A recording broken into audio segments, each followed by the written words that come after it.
안녕하십니까. 오늘은 화엄경 63쪽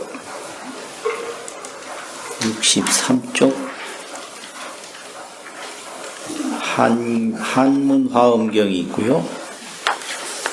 넘기시면 64쪽에 한글 화엄경이 있는데 그 중간 한글 화엄경 부분 아주 천천히 아주 깊게 다 같이 읽어보겠습니다. 또 불자여요 마치 공이 넓고 형상이 모든 형상을 능히 나타내면서도 허공은 분별도 없고 배령의 말도 없느니라. 여력의 몸도 그와 같아서 지혜의 광명이 널리 주소서.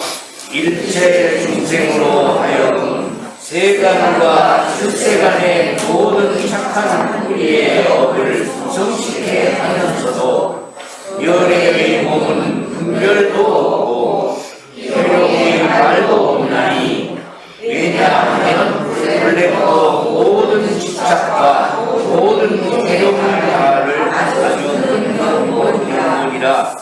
불자여, 이것이 열애의 몸의 둘째 모양이니 보살 마살을 갖다가 이렇게 보아야 합니다.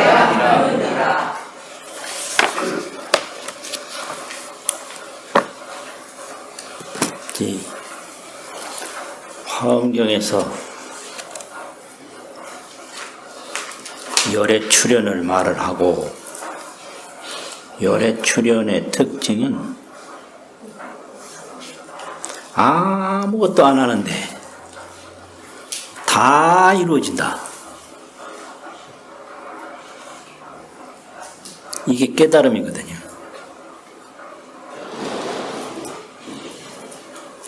아무것도 안 하는데 다 이루어져요.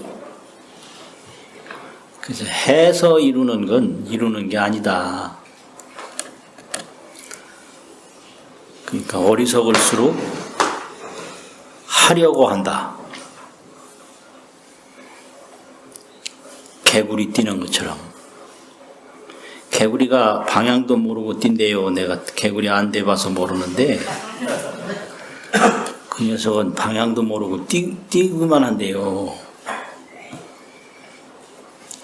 그래서 이게 하는 거는 허망한 것이다. 하지 안 하고 다 이루어지는 게 그게 진실한 것이다. 이걸 가르쳐요. 그래서 참으로 되는 거는 하지 안 하고 되는 거, 이걸 말하거든요. 그래서 그것이 뭐가 있냐? 여기서는 공무분별유, 허공에는 이렇다 저렇다 구분하는 것이 없다는 거예요. 구분하는 걸 분별이라고 그러는데, 이제 세속적으로는 그 사리를 구분하는 거, 사리. 이게 사리 구분도 못한다. 그래서 사리를 아는 걸 분별이라고 그러는데, 불교에서는 망상을 일으키는 걸 분별이라고 그래요. 허망한 생각을 일으키는 걸. 그래서 분별하면 망상, 또 망상하면 분별, 이렇게 같은 뜻으로 쓰거든요. 사리분별하고 틀려요. 이건 망상분별이에요. 망상분별. 그래서 생각을 하는 것은 허망한 것이고, 뭔가 이루려고 하는 것은 허망한 것이다. 그럼 뭐가 진짜냐? 아무것도 안 하고 아무것도 안 이루는데 다 갖추어지는 거, 이걸 깨달음이라고 하거든요. 그러니까 깨달음을 얻은 열애를 보고 왕을 하라면 아방궁 같은 걸 안 만들고요, 만리장성을 안 쌓아요. 왜 그런가? 만들어 놓은 건 다 없어진다, 이걸 알아. 만들기도 전에. 자식 낳아야 아무 소용없다, 이걸 알기 때문에 자식도 안 낳고,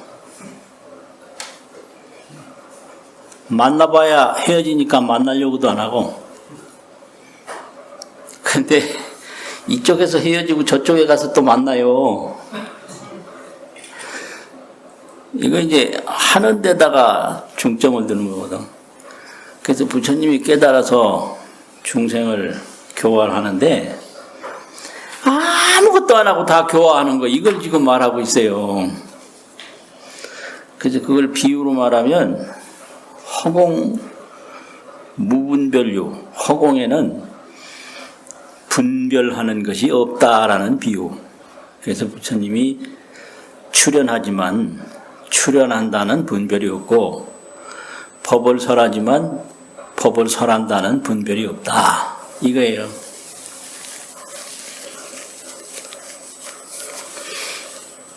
근데 요즘에 젊은 사람들하고 대화를 해보면 속이 답답해서 못하겠는데, 왜 그러니까 지 마음을 몰라준다고. 알 것이 많은데 지 마음을 왜 알아?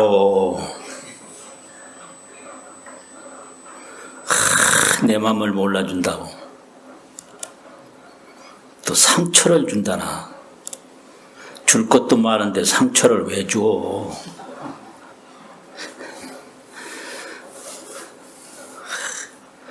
뭐 사랑을 안 준다나. 저한테 줄 사랑이 어디 있어? 이게 조그마한데 그렇게 크게 생각하고 매달리더라고요. 한 생각 탁 놓으면 그만이에요. 생각으로 해결해야 될 일을 사물을 통해서 해결하려고 왜 꽃을 한 송이 안 사줬냐? 그 사주 뭐에 시들어 빠질 텐데. 예.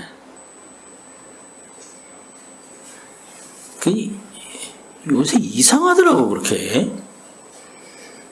이상해요. 애들이 너무 조그마한데 계속 매달리고 있더라고. 왜 뽀뽀를 한 번만 해주냐, 이런 식으로. 그게 왜 중요한데, 참네. 생각 하나 딱 좁으면 다 해결될 일이에요. 생각으로 해결할 일을 물질로 해결하려고 그래. 그게 물질이라는 건 하는 거거든요. 그런데 지혜 있는 분은 하지 아니하고 다 이루는 거, 이거를 안다는 거예요. 그래서 읽은 거 바로 이제 그거거든요. 한문을 다시 보시면 허공이 나온단 말이에요. 다시 불자야. 비유하건대 뭐와 같다. 허공이 관광하고, 넓을 관, 넓을 광, 넓고 비색이로되. 허공은 색이 아니죠. 이 능연 일체 재색이나, 그러나 일체 재색을 능현한다, 능현연한다, 다 나타낸다. 허공은 색깔이가 없는데 허공 안에 푸른색도 나타내고, 허공 안에서 검은색도 나타나고, 다 나타내는데, 이게 참 재미있는 게, 해가 뜨면 허공이 완전히 햇빛이 돼요. 해가 지면 허공이 완전히 흑빛이 돼요. 그래도 해가 떠도 허공이 밝아진 것도 아니고 해가 져도 허공이 어두워진 것도 아니에요. 그래서 이제 이런 것을 가지고 그 마음에다가 비유를 해서 설명을 해요. 우리 마음도 중생으로 나타날 때는 완전히 중생이에요. 재불로 나타날 때는 완전히 재불이요. 근데 마음은 중생도 아니고 재불도 아니다. 그 죽음이 나타나면 완전히 이 마음이 죽는 것처럼 느껴지는데 그 죽는 거 아닌 거예요. 또 안 죽는 게 나타나고 완전히 안 죽는 것처럼 나타나는데 안 죽는 게 아니다. 그 이놈의 노릇을 어떻게 해야 되냐? 이건 오직 스스로 얻는 수밖에 없어요. 말로는 안 돼. 그러니까 말에서 얻으려고 하는 거는 다 한계가 있어요. 스스로 얻는 게 최고예요.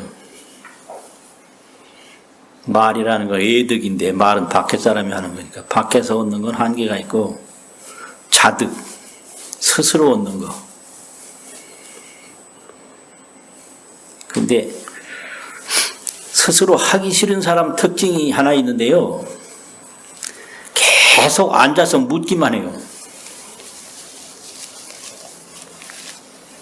등산 가보면 아는데 길을 진짜 익히려고 하는 마음을 가진 사람은 묻지 않고 가봐요. 가보면 등산 거기 올라가기 싫은 사람은 앉아서 물어. 여기 가면 어디로 가는데요? 여기 가면 얼마나 가는데요? 거기 가면 뭐가 있는데요? 난 말 안 해. 안 가보면 항상 의심이 있다. 가봐라. 가보면 해결돼요. 물어서는 해결이 안 돼요. 그래서 이게 허공 비유, 허공이 넓고 또 색도 아닌데 일체의 모든 색을 능히 현연 하나 나타내고 나타내나 잎이 허공은 그러나 저 허공은 무유분별하며 나타내도 나타난다는 구분이 없고 안 나타내도 안 나타난다는 구분이 없다. 분별하며 영무 희론하나니라. 희롱하는 말, 이거는 쓸데없는 말 하는 걸 희론이라고 해요. 희론, 유희. 쓸데없는 말 하는 거.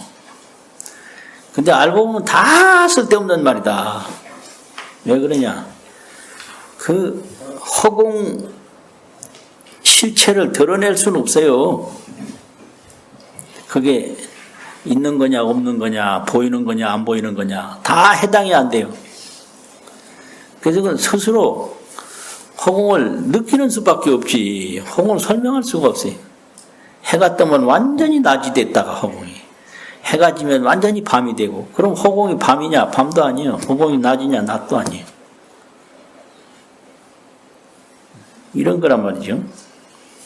이걸 쓸데없는 소리를 희론이라고 그래요. 희론은 시자는 이건 장난하는 거거든요. 놀이하는 거예요.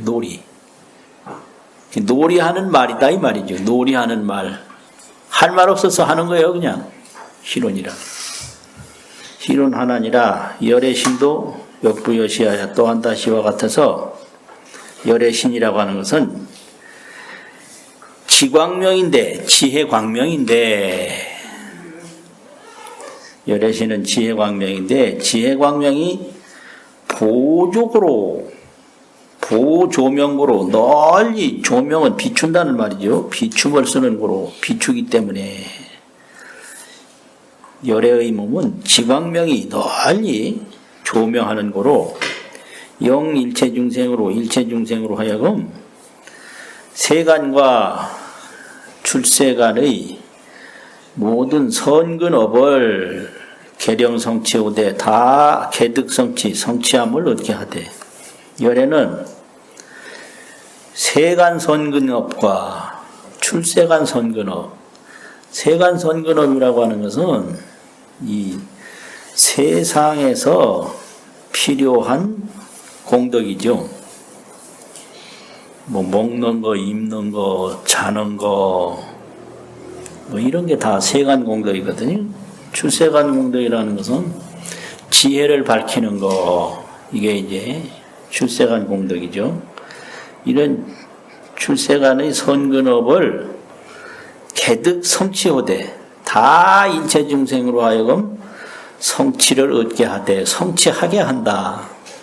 세간공덕도 이루게 하고 출세간공덕도 이루게 열애가 다 하되, 이 열애시는 그러나 열애의 몸은 무유분별하며 분별이 없다. 내가 이걸 하게 한다, 내가 이걸 안 하게 한다, 분별이 없다 이거죠. 그래서 이런 거를 허공에다가 비유한다고요. 허공에 온갖 것이 다 들어있지만 허공은 들어있다는 생각이 없다. 허공은 햇빛이 들기도 하고 햇빛이 나기도 하는데, 이 들고 나는데 아무런 허공은 구분이 없다.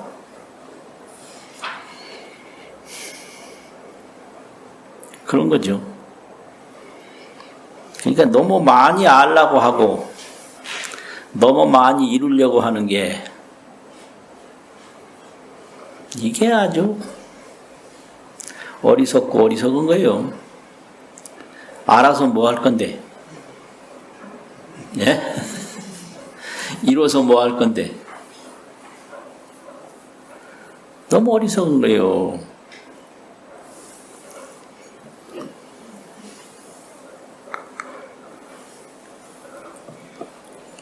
무유분별하며 실온이 없나니라. 하이고 왜 그러냐?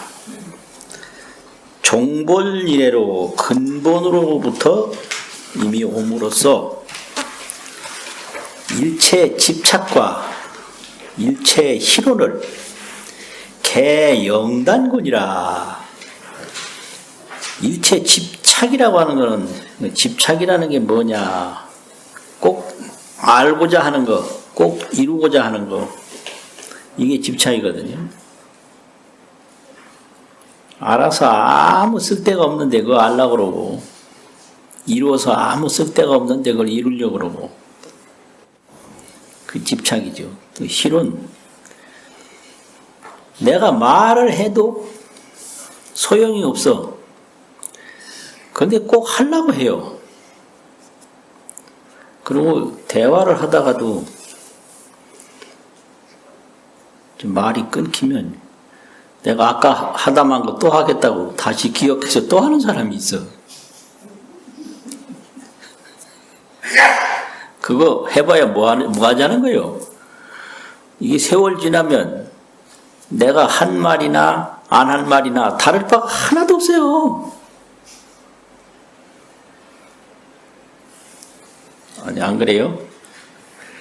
내가 어제 뭔 말을 했는지 안 했는지 오늘 아무것도 아니야.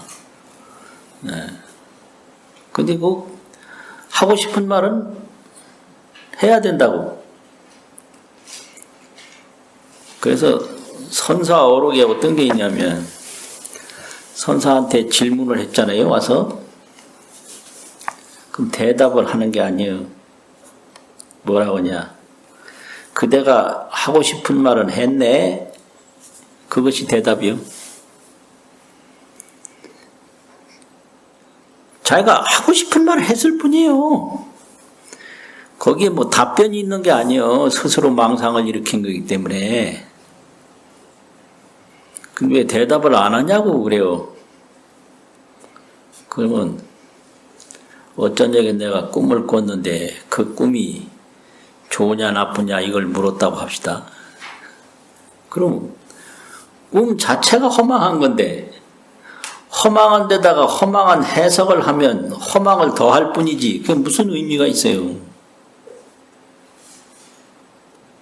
아이고, 이 말 하니까 썰렁하네. 아주 분위기가 아주 그냥 굉장히 썰렁해. 꿈이라는 것은 평소에 자기 생각이 변신한 변현이라, 사념 변현이라, 생각사 생각념, 변할 변, 나타날 현. 사념이 변현된 거예요. 생각이 없으면 꿈은 없어요.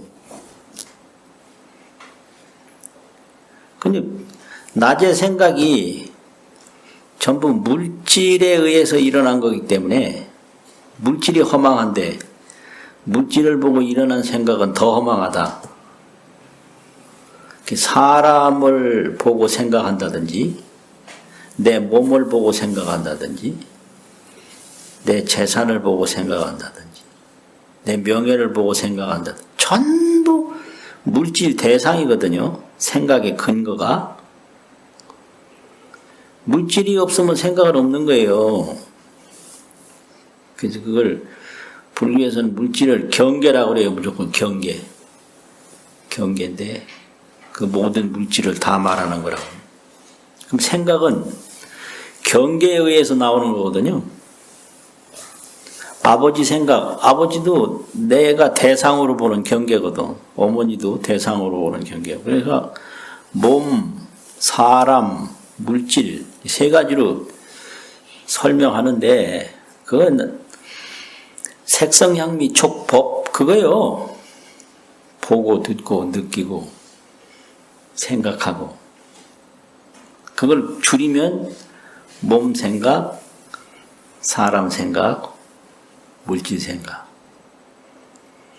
근데 물질의 생각을 많이 하죠. 온종일 그대 생각. 그대 이름은 주식.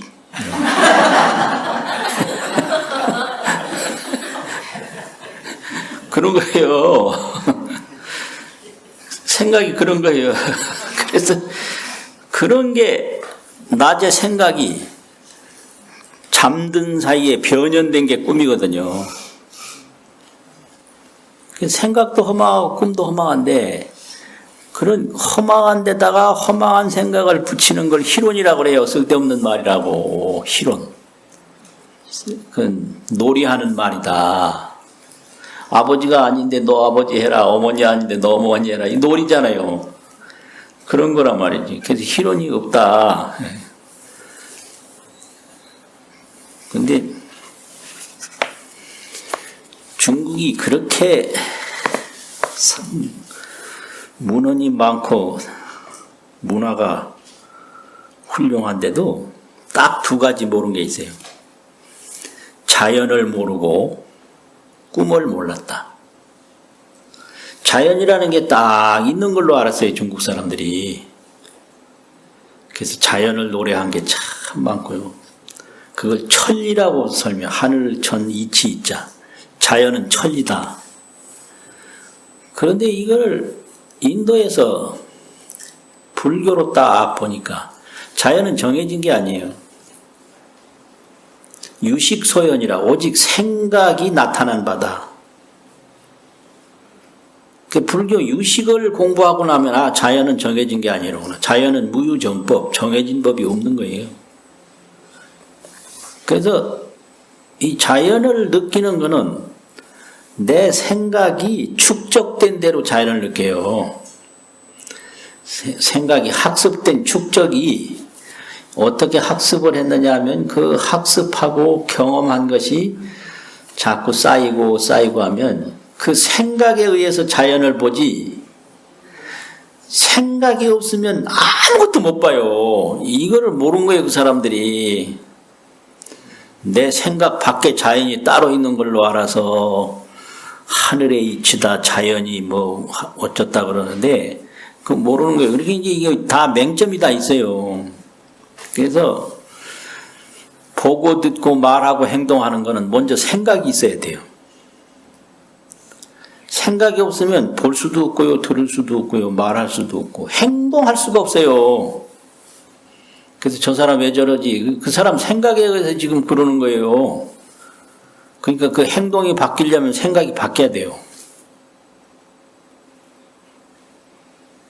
그러니까 마음이 딱 청정하면 극락세계인 거예요. 생각이 바뀌면 환경이 바뀌는 거예요.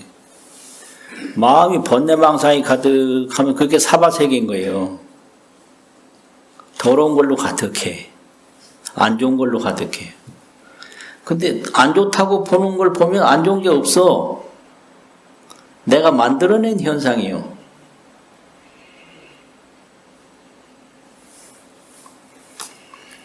뭔 소린지 참. 그런 말을 왜 해요? 그 말을 해서 무슨 도움이 돼요? 이제 이런 건 내가 할 말 없어요. 네. 그 말을 하면 거기서 밥이 나오나요? 그러면 할 말은 없어. 그러면 밥이라는 게 뭐냐? 생각의 산물이거든요. 그 산다는 게 뭐냐? 생각의 산물이에요. 그 이게 죽음이라는 것도 생각이 만들어낸 거예요. 그 불교에서는 죽음을 열반이라고 그러잖아요. 열반. 본래 갖추어진 대로 돌아가는 거다. 생각이지. 그런데 유교에서는 혼비백산이라고 그래요. 혼이 몸에서 날아가고 이 백이 물질이 몸에서 흩어진다. 혼비백산한다고. 그래 한단 말이에요. 그러니까 이게 혼비백산하면 좋은 거지. 예? 배고플 일도 없고 뭐 추울 일도 없고 더울 일도 없고 그거 얼마나 좋은 거예요. 그런데 더 이 세상에 머물지 못한다는 것만 보고 더 좋은 건 안 보고 뭐 그럴 때는 이제 막 울고 불고 뭐 야단이죠. 북망산이 뭐다더니 앞산이 바로 북망일세. 이런 게 전부 그런 거예요. 죽으면 북망산에 간다고 그러잖아요. 황천 북망산. 북망산이 멀리 있다더니 딱 죽고 보니까 앞산이 바로 북망산이다. 그러니까 이 세상에 얼마나 더 있고 싶은 마음을 충족하지 못해서 거기에 한이 나온 소리거든요.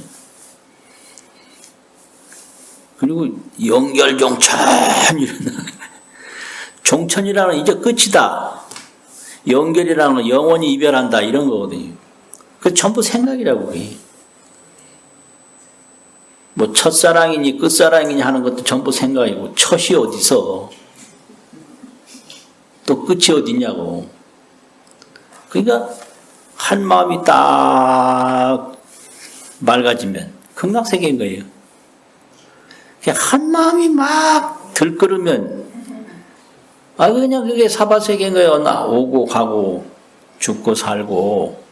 그러니까 이걸 마음으로 딱 해결하려고 안 하고 뭐를 만들어서 이루어서 소유해서 지배해서 해결하려고 그러니까 그냥 하면 할수록 괴롭기만 한 거예요 이게.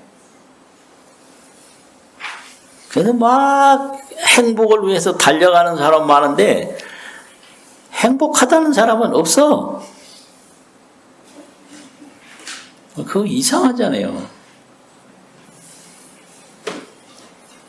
열심히 공부시켜서 돈 들여서 해놨더니 불만은 그놈이 더 많아. 많이 줬더니 받은 놈이 더 받으려고 그래. 절대로 주어서는 해결되지 않아요. 받고자 하는 마음을 없애버려야 해결이 돼요.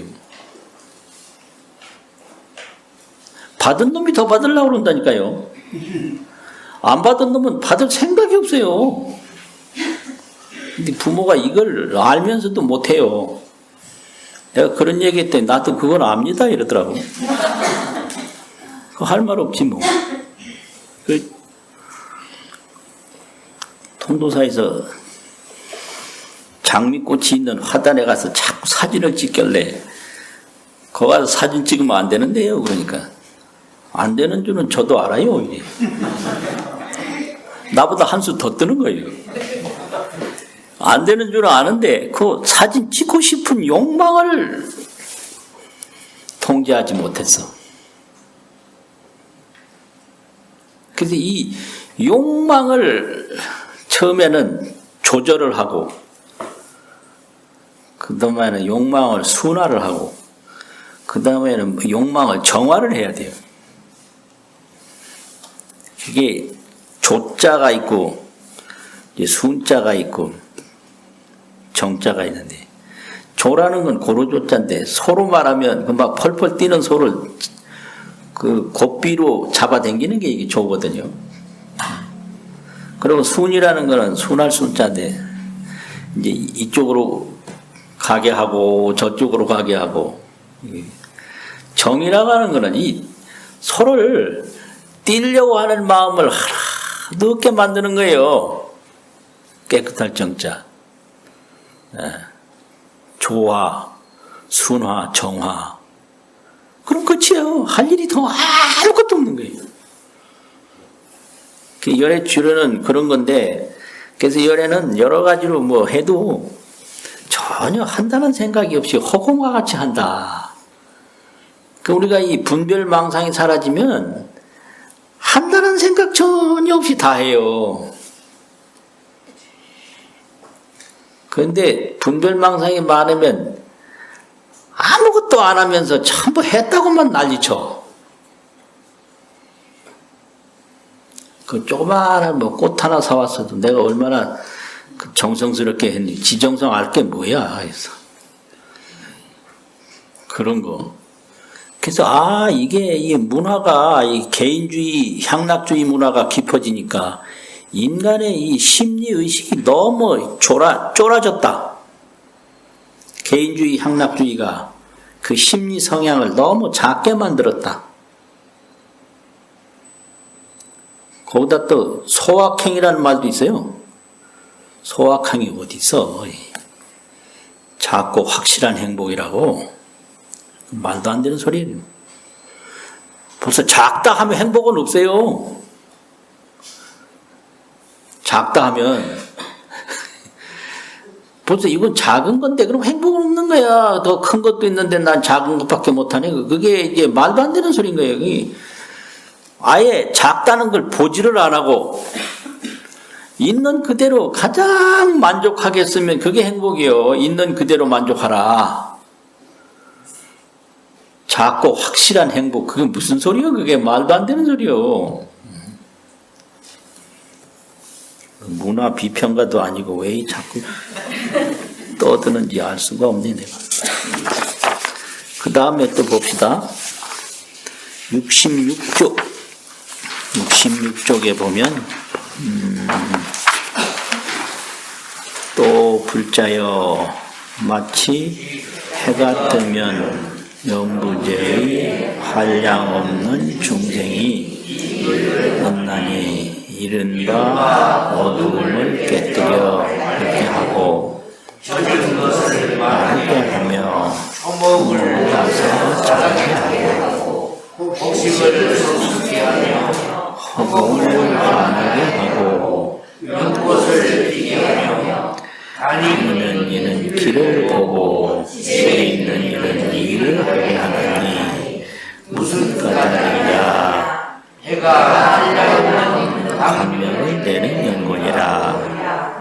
불자여 열의 지혜해도 그와 같아서 한량없는 일로 중생을 이익게 하나니 이른바 나쁜 짓을 없애고 착한 일을 하며 어리석음을 깨뜨리고 지혜 있게 하며 크게 인자함으로 구호하고 크게 쓸쓸히로 해탈케 하며 뿌리와 힘과 해달을 이루어 깊은 힘을 내고 흐린 마음을 열게 하며 보고 들어서 원인과 결과를 깨뜨리지 않게 하며 하늘을 얻어서 죽고 것을 보게 하고 마음이 장애가 없어 착한 뿌리를 무너뜨리지 않게 하며 지혜를 닦아서 깨달음의 꽃을 피게 하고 마음을 내어 본래의 힘을 솔직히 하나니 무슨 까닭이냐. 열의 광대한 지혜가 한량없는 광명을 놓아 널리 비추는 연골이라. 불자여 이것이 열의 공의 셋째 모양이니 모살 마살은 마땅히 이렇게 보아야 합니다. 이 부분은요, 열애의 정각지혜, 열애 출현 신통광명, 열애가 정각을 하면 지혜가 된다. 또 열애 출현에는 신통광명이 있다. 이건데 열애 출현 정각지혜나 열애 출현 신통광명은 비유하자면 태양과 같다 이렇게 해요. 일광 요익류라고 햇빛이 요자가 있는데요. 넉넉할 요자인데 식사한다는 밥식 오른쪽에 요임금이라고 하는 요임금 요자 한 걸 그걸 넉넉할 요 그러거든요. 요익 햇빛이 이익을 주는 게 엄청 많다 이거죠. 근데 햇빛은 이익을 준다는 생각이 없다. 그 열애의 지혜도 그와 같다. 그렇게 설명하는 거예요. 64쪽 제일 밑에 한자 보시면 부차 불자야 다시 불자야 비어 비유하건대 일이 해가 출어 연부제에 일출을 하매 무량중생이 개득요익하나니 다 요익 한두 가지가 아니라 아주 많은 이익을 얻나니 소위 말해본다면 파암장명하며 어둠을 싹 없애고 밝음을 드러내며 햇빛이 나타나면 파암장명의 이익이 있다. 어둠은 없어지고 밝은 것이 생긴다 이거죠. 변습영조하며 젖은 것을 변하게 해서 마르게 한다. 마를 조자죠. 생장초목하며 초목을 생장하게 한다. 초목들이 나서 자라게 한다 이거죠. 또 성속 곡가하며 곡식곡 농사질가 이 농사짓는 곡식들을 성숙하게 하며 확철허공하며 허공에 널리 사무친다. 이 햇빛이 허공에 널리 다 비춘다 이거죠. 또 개부연화하며 연꽃을 펴게 한다. 펼개, 펼푸. 연꽃이 핀다 이거죠. 햇빛 때문에. 또 행자는 견도하며 여행하는 이들은 길을 보게 하며 거자는 변업이니 머물러 집에 있는 이들은 할 일을 판업이라 이거 이룰 판자인데요. 이룰 판 하는 업을 하는 일을 이루게 하나니 하이고요. 왜냐하면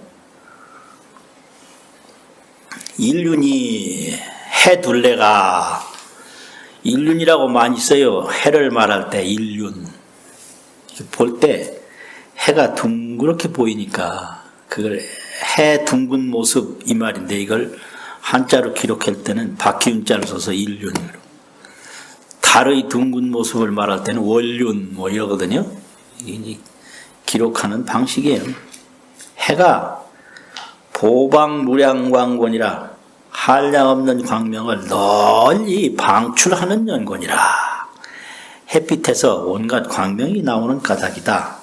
불자야 열의 지일도 열의 지혜의 해도 역부여시하야 또한다시와 같아서 이 무량사로 한량없는 일로서 보익 중생 아까는 요익이라고 그랬는데 여기서는 보익이라고 해요. 보익 넓을보 이익한 일 일체 중생을 널리라는 말은 빠짐없이 남김없이 이런 뜻이거든요. 널리 이익해 하나니라. 그럼 어떻게 이익해 하느냐? 열애가 중생을 이익해 하는 것은 이른바 멸악 생선하게 하며 멸악 악이라는 것은 자해 해타 나도 해치고 다른 이도 해치는 걸 악이라고 그러고요.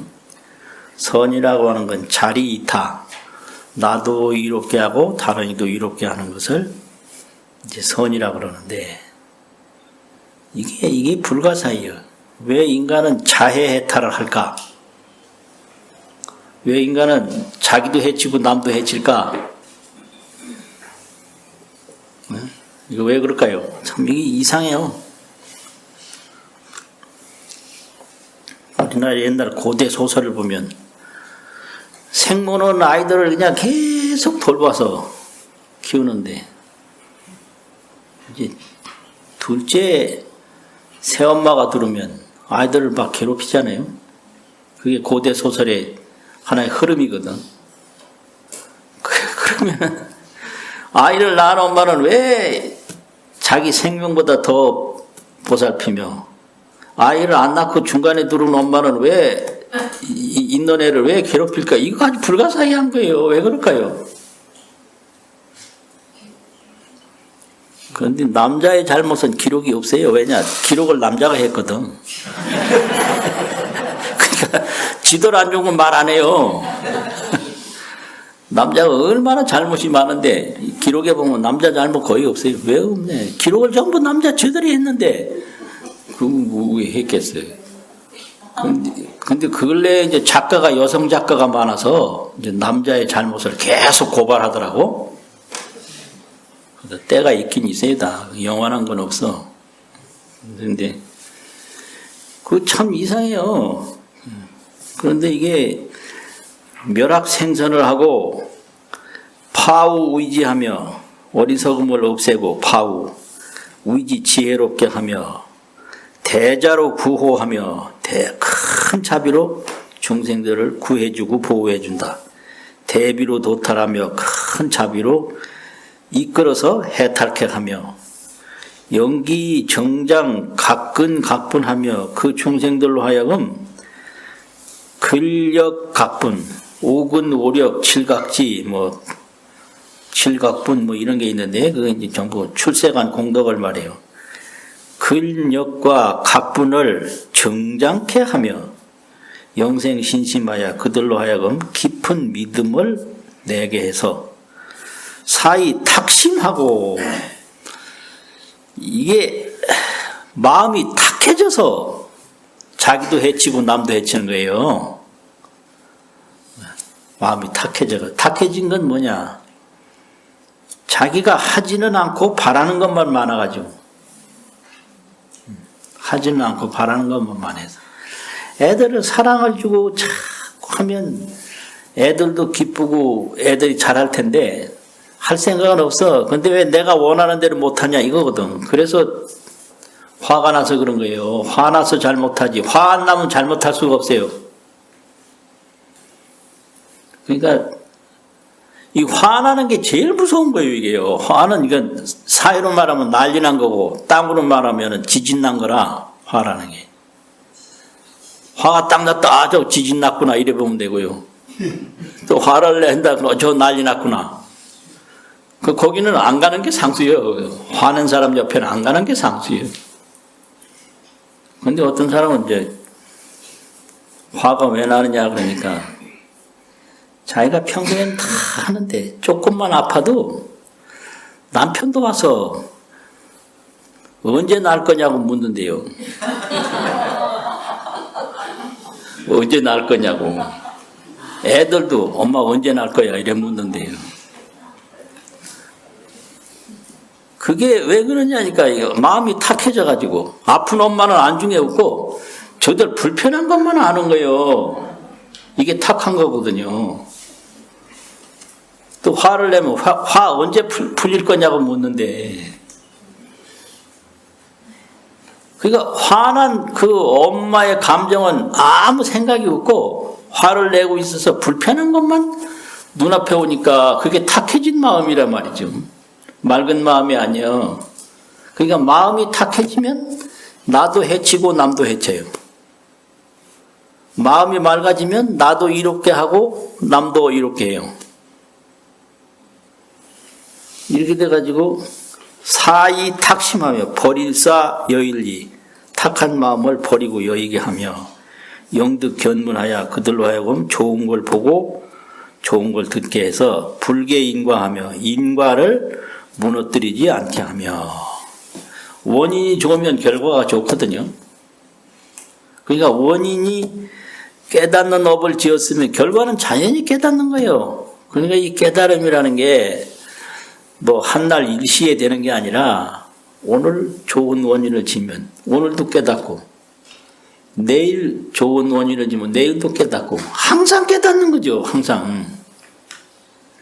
그런 거란 말이에요. 그래서 그걸 인과를 파괴하지 아니하며 영득 천안하여 천안을 얻어서 견 몰생처하며 내가 어디서 죽어서 어디서 난다. 이 몰이라는 건 죽을 몰자고요. 여기서 생이라는 건 태어날 생자지. 여기서는 어디서 죽어서 어디서 태어나는 곳을 보게 한다. 영자는 사역 조사니까 보게 하며 영신무예하여 마음이 걸림이 없게 해서 불계 선근하며 마음이 걸림이 없는다. 죽는데도 전혀 장애를 느끼지 않아요. 마음이 이게 맑아지면 이 삶에 대한 탐욕이 없어. 그러니까 죽음이 와도 전혀 두렵지도 않고 원통하지도 않고. 이게 슬프고 괴로운 게 마음의 문제지 현상의 문제가 아닌데, 이제 인간은 그걸 마음의 문제인 줄 모르니까 자꾸 현상으로 집착을 하게 되거든요. 마음이 혼탁했을 때 죽음이 있는 거고 마음이 맑아지면 죽음은 없다.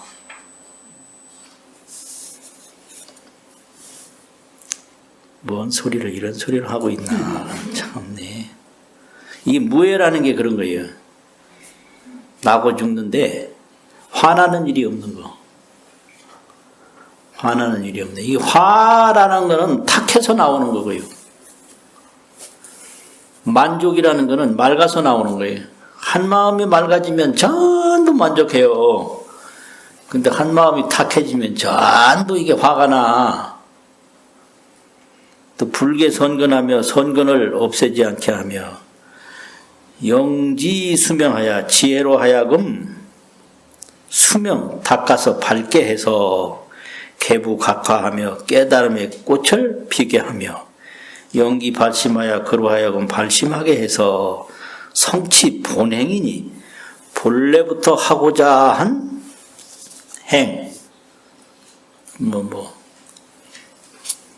성불해서 중생교화하고 이런 게 본행이거든요.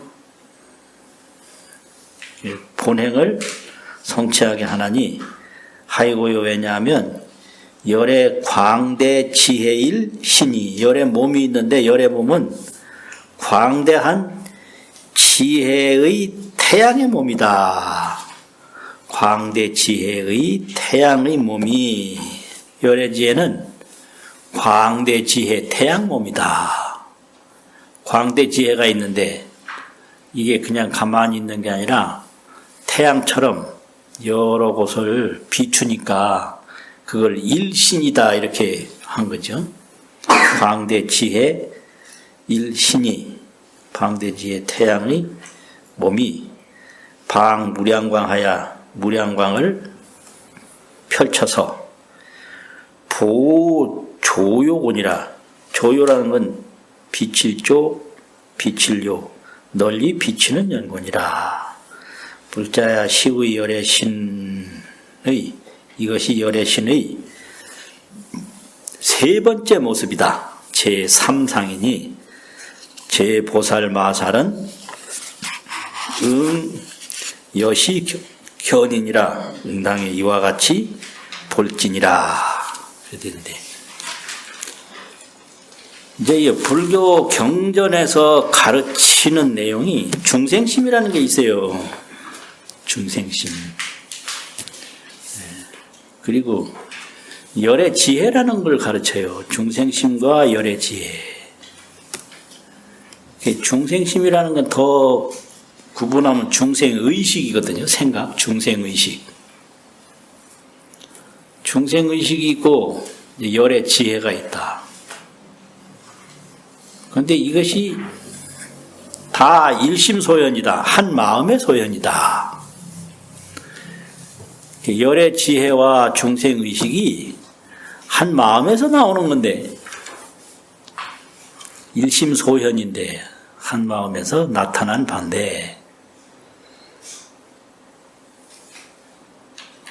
이 일심이라고 하는 게 허공과 같아서 밝으려면 그냥 태양보다도 더 밝고 어두우려면 칠흑보다도 더 어두워서 인연 닿는 대로 이루어진다 이 말이에요. 그래서 이 뭔가가 느껴졌을 때 그걸 느낄 수 있는 일심묘체는 느끼는 현상하고 아무 상관이 없다. 이걸 가르치는 거예요. 소각현상, 느끼는 바 현상하고 그걸 느낄 수 있는 일심묘체, 한 마음의 묘한 몸. 그런데 열에는 어떤 현상이, 소각현상이 나타나도 일심묘체에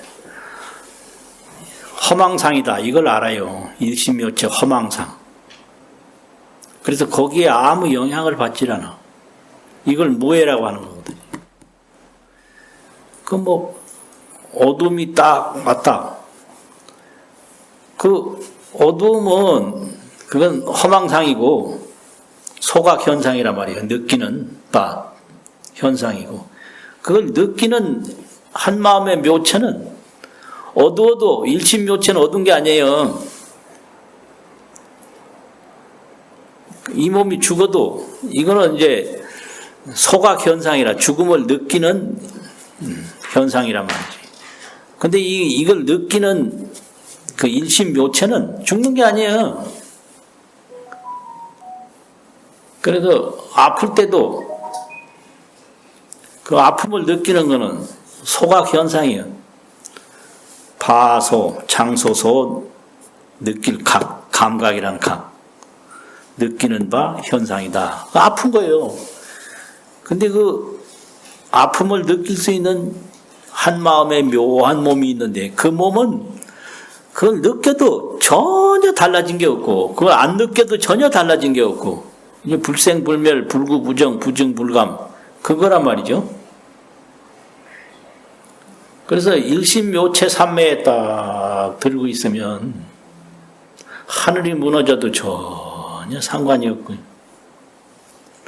땅이 무너져도 상관이 없고 이 몸이 날아가도 상관이 없고 그걸 가르치는 거예요. 그걸 지혜라고 그래요.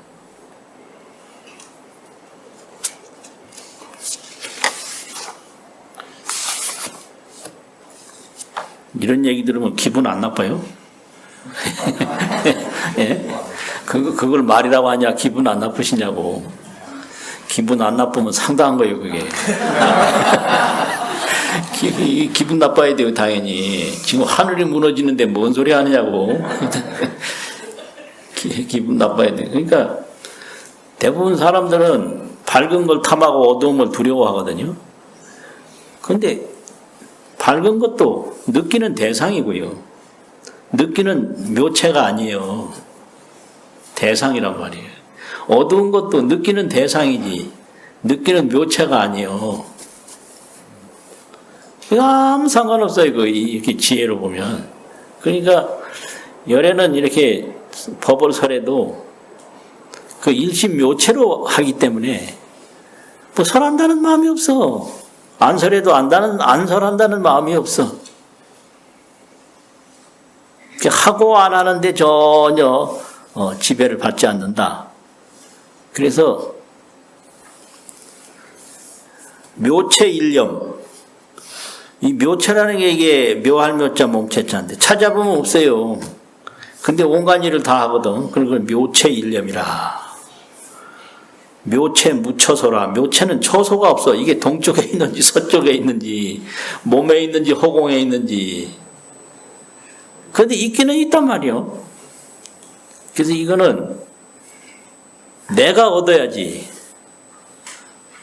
이건 방법이 없다. 그래서 자꾸 깨달음을 얘기하는 거예요. 깨달음은 스스로 얻는 걸 깨달음이라고 그래요. 스스로 얻는 걸. 그게 묘체일념이라고. 그리고 번뇌망상이라는 말이 있거든.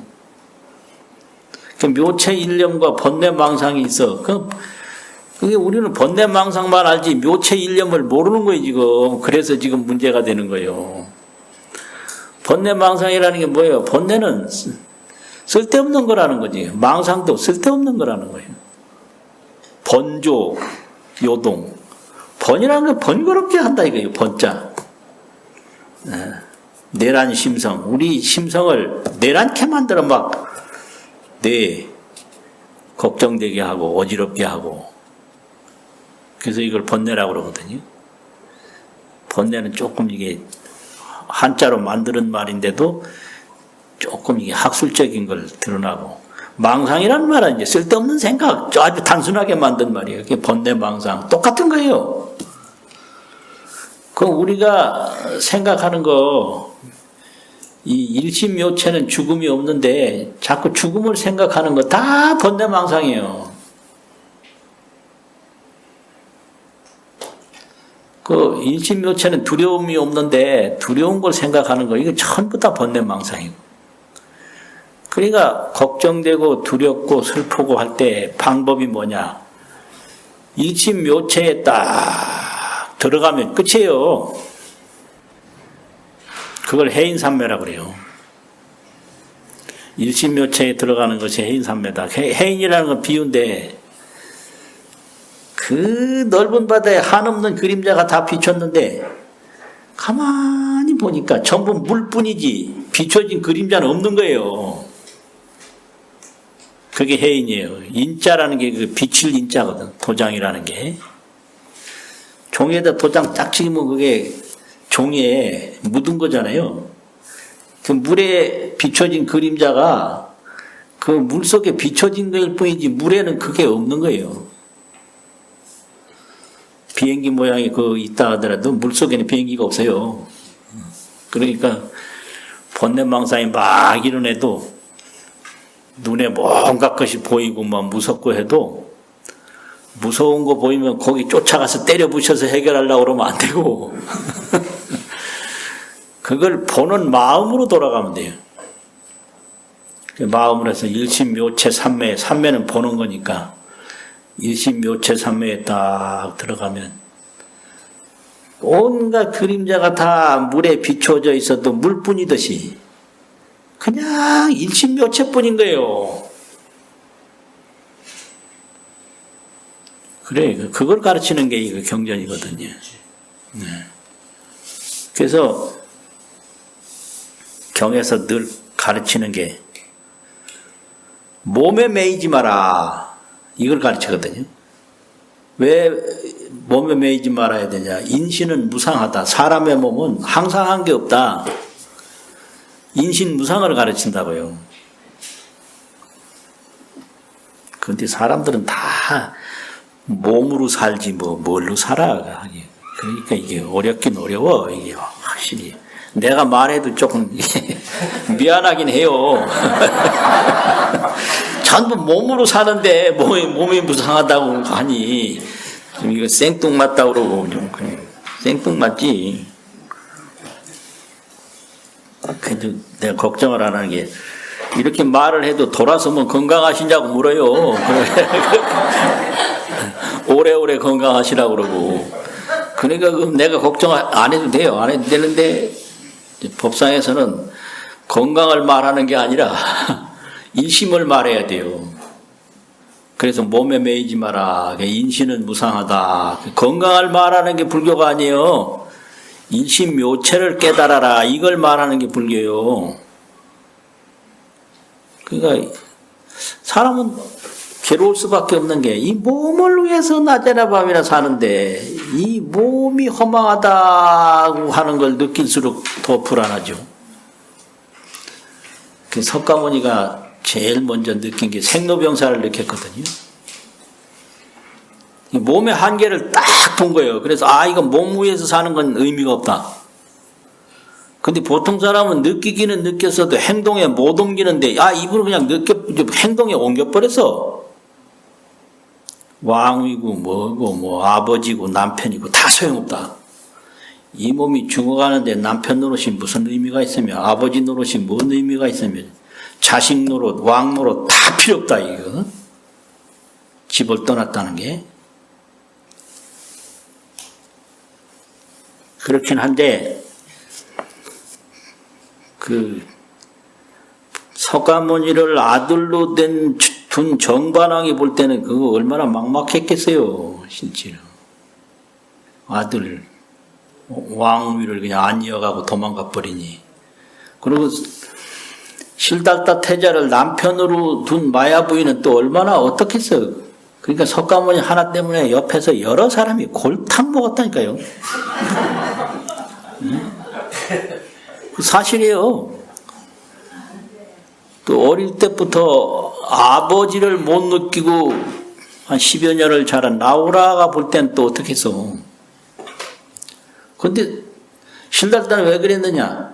이 생로병사가 너무 심각하니까 다른 거 본다는 거 의미가 없다는 거예요. 죽음 앞에 아버지가 뭐하며, 죽음 앞에 남편이 뭐며, 죽음 앞에 무슨 자식이 뭐냐. 그 느낀 대로 행동했다는 게 이게 너무 위대한 거예요. 이렇게 법문 들으면 잠시는 느낄 수 있잖아요. 돌아서면 건강 걱정하는데. 이 신달다는 안 그랬다는 거죠. 이게 이제 진짜 이게 무서운 거죠. 근데 인신은 무상하고, 그 다음에 사람에게 고통을 주는 게 있는데, 그걸 화살에 비유해서 독전이라고, 독 묻은 화살, 독이라는 독자, 화살전자, 독전. 독 묻은 화살이 있는데, 그 독 묻은 화살을 한번 맞으면 몸이 막 얼마나 이게 상처가 나고 병이 생긴다. 잘못하면 그걸로 죽는다. 이게 독전인데, 사람에게는 독전이 있다. 그럼 독전이 뭐냐? 밖에서 날아오는 게 아니에요. 탐애라고 가르쳐요. 탐애. 탐욕과 애착. 나의 탐욕과 나의 애착이 나를 괴롭힌다. 탐욕과 애착은 독 묻은 화살과 같다. 이렇게 가르친단 말이에요. 이것도 참 속 터지는 소리요. 전부 지금 욕심을 가지고 그냥 애착을 가지고 살아가는데 탐욕과 애착이 독 묻은 화살이라니. 막막하단 말이죠. 그런데 이거는 인생을 아주 깊이 관찰했을 때 보이는 거예요. 그러면 이 탐애가 독전이라는 게 왜 그러냐면, 이게 사람은 먹고 살면 그만인데 불안하니까 먹고 사는 것 외에 많은 것을 탐하고 많은 것에 애착을 가져요. 명예라는 것도 그 아무것도 아니고, 뭐 쌓아놓는 것도 아무것도 아니고, 뭐 좋게 보이는 것도 아무것도 아니고. 그런데 그게 전부 그게 탐애에서 나오는 거거든요. 그래서 그 탐애 때문에 그 탐애가 나를 괴롭힌다. 그 다음에 제법은 공적이라. 몸도 뭐 산하 대지도 우주 만물도 실체가 없다. 이런 것도 이제 잘 이걸 부숴보면 가는 티끌 뿐이다. 미진이다. 미진을 더 부숴보면 자치도 없다. 천도가 다 그렇다는 거예요. 이게 공적이라는 거예요. 제법은 공적이다. 그런데 이것도 참 속 터지는 소리요. 저 집 좋네. 저 사람 잘생겼네. 뭐 이거 훌륭하네. 이 전부 형상을 보고 사는데 그 형상이 공적하다니. 얼마나 이게 답답해요. 이거는 지혜가 아니면 도저히 알 수 없는 거지. 형상은 공적하고 탐에는 독화살이고 사람의 몸은 항상함이 없다. 기가 막혀요, 이게. 기가 막혀. 이런 얘기를 하니까 어떤 분이 스님 말씀 들어보니 세상에 할 일이 아무것도 없네요. 이러더라고요. 예, 예. 그럼 내 말이 틀렸다는 말이요. 아, 그건 아닌데. 할 일은 아무것도 없다고. 그런데 그 양반이 얼마 있다 죽었더라고, 또. 네, 참, 기가 막. 그런 말 했으면 이제 오래 살아야 될 거 아니에요. 바로 죽었어. 그러니까 내가 그런 말 해서 빨리 죽었나 싶기도 하고. 근데 여기서 이제 딱, 일념, 한 생각, 일념, 일심. 한 생각이라는 걸 가르치는 게 지혜니, 극락이니, 열반이니, 중생이니, 범부니, 이게 전부 한 생각에서 나오는 거거든요. 한 생각이 없으면 범부가 있을 수 없어요. 한 생각을 느끼는 생각이. 한 생각이 없으면 죽음도 못 느끼고요. 한 생각이 없으면 삶도 못 느끼고. 심자나 바탕을 중심으로 할 때는 마음 심자를 쓰는데, 이건 작용을 중심으로 할 때는 생각념자를 쓰거든요. 유심, 일체 유심 할 때는 마음 심자 쓰는데, 일념 보관 할 때 한 생각이 널리 본다. 그때 일념이라고 쓴단 말이에요. 한 일념 보관 무량겁 화엄경에 있는 말인데, 무거물의 영무주. 그 한 생각이 과거도 보고 현재도 보고 미래도 보고 시방 삼세를 다 본다. 이게 일념 보관이에요. 작용을 중심으로 볼 때는 일념이라고 그러고, 그 본체를 중심으로 할 때는 일심이라고 그래요. 일심. 일심소현이다. 오직 마음의 지은 바다. 이런 식으로. 똑같은 말이죠. 본체가 있으면 마음이 작용이 있으니까. 이거를 이제 깨달아서 가르친다는 게 불교예요. 인신은 무상하다고 가르치고, 탐에는 독화살이다고 가르치고, 제법은 공적하다고 가르치고, 일심은 보변하고, 일념은 보관이라. 한 생각은 과거, 현재, 미래, 동서남북 다 본다. 그래서 그 일념을 딱 깨달으라고 가르치는 게 불교예요. 그럼 일념을 깨달으려면 어떻게 되냐. 이제 생각이 당념이 있고 일념이 있는데, 당념이라는 건 뭐냐. 당체, 당면 문제라고 하는 당자, 당면 문제. 그게 마땅 당자인데요. 여기서 마땅이라는 건 부딪히는 거, 대면한 거. 당면, 대면. 그걸 한자에서는 그 당면이라는 당자하고 생각념자를 써서 당념이라거든요. 그럼 당념이라는 건 뭐냐? 현행 당념이라고, 나타날 현, 행할 행. 나타나는 그 실체 마음이요. 그걸 당념이라고, 현행 당념이라고 그래요. 아, 저거 좋네. 그럼 그게 현행. 나타난다, 이거 행할 행자는. 나타나는 행위를 하는 거예요, 지금. 저 나쁘네. 그 이제 종자에서 나오는 건데, 현행 당념, 나타난다? 나타난다. 그래서 수없는 현행 당념을 가지고 우리가 살아요. 아, 저거 나쁘다. 저거 어떻다. 아, 이건 뭐다. 이게 전부 현행 당념이거든요. 근데 그 현행 당념 여러 가지 생각이 날이면 날마다 끊임없이 일어나도 그 일념 묘체가 그 밑바닥에 딱 갖춰져 있다. 그래서 어떤 생각이 일어나도 그게 일념 묘체의 작용이다. 그래서 그 한 생각이 일어났다 사라지는 거는 아무 의미가 없고, 그 일념 묘체가 그게 보관 일념이라고요. 넓게 보는 한 생각이라고. 그래서 열애에게는 지혜가 있고 중생에게는 망상이 있는데, 그 일념은 보관성이 있다. 넓게 보는 보관일념이다. 그러니까 이게 마음이 맑아질수록 과거, 현재, 시방, 삼세를 다 보는 그 일념으로 돌아가게 돼요. 일념 보관으로 돌아간다. 한 생각이 넓게 보는 대로 돌아간다.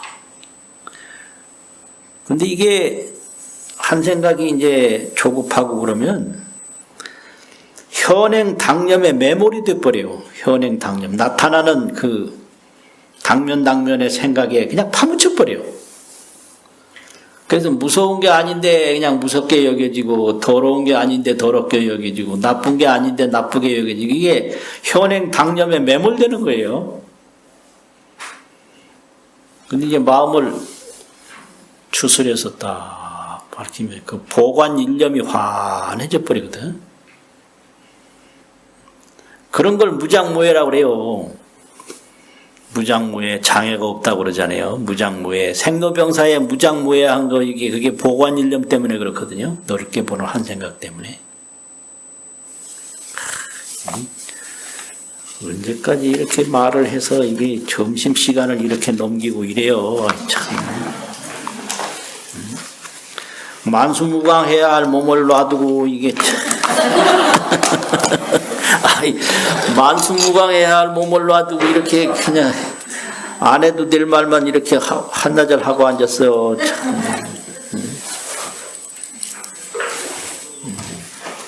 그러니까 오늘 본문은 불교에서 딱 가르치는 게 몸은 무상하다.